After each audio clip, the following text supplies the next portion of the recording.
Naomi Home Presents the Natalie Spruce Artificial Christmas Tree Assembly video. Before we begin, please make sure to have the assembly instructions on hand to follow along and have all the parts listed. This artificial Christmas tree comes as shown with pre-assembled lighting that makes setting up that much easier. To commence, extend the legs of the stand so they form an X shape. Thread the eye bolts into the stand.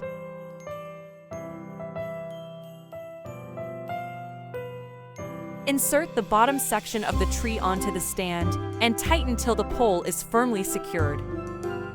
Insert the middle section of the tree onto the bottom section.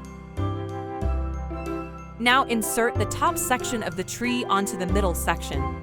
Connect the Christmas tree lights from the bottom section onto the middle section. Do the same for the middle and top section. Fluff up the tree and fill in any gaps or holes, and the tree will look more full. And there you have it. Your Natalie Spruce artificial Christmas tree is complete and ready for use. Thanks for watching.